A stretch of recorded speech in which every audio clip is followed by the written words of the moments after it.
वर न मिलने की वजह से सावित्री के पिता बहुत दुखी थे।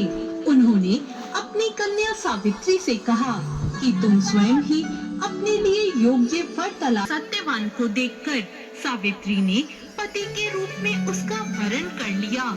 इसके बाद सावित्री घर लौट आई।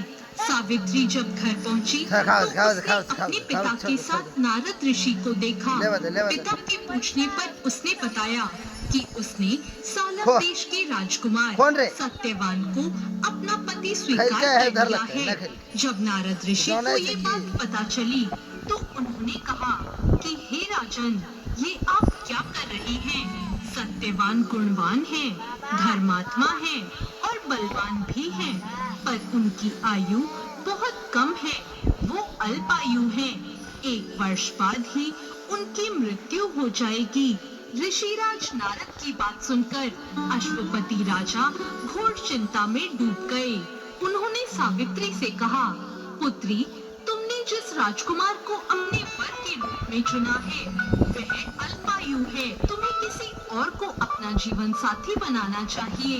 इस पर सावित्री ने कहा, पिताजी, आर्य कन्याएं अपने पति का एक ही बार वरण करती हैं।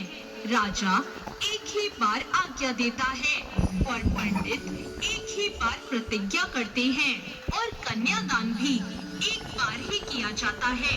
सावित्री हट करने लगी और बोली, मैं सत्यवान से ही विवाह करूंगी। जब सावित्री नहीं मानी तो राजा अश्वपति ने सावित्री का विवाह सत्यवान से करा दिया।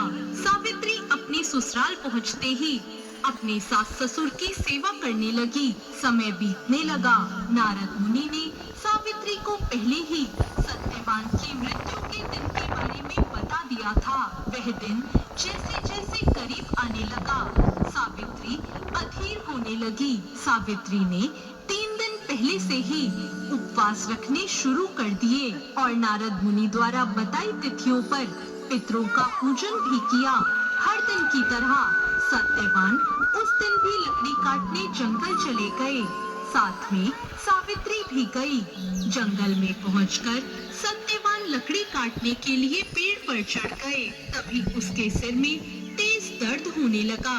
दर्द से व्याकुल होने के कारण सत्यवान पेड़ से नीचे आ गए।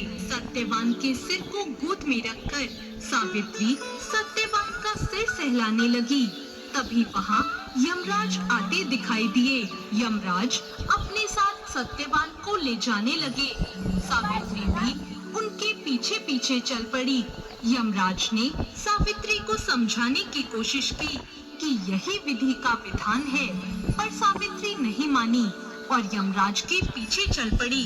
उन्होंने यमराज से कहा कि मैं सत्यवान को ले जाने नहीं दूंगी।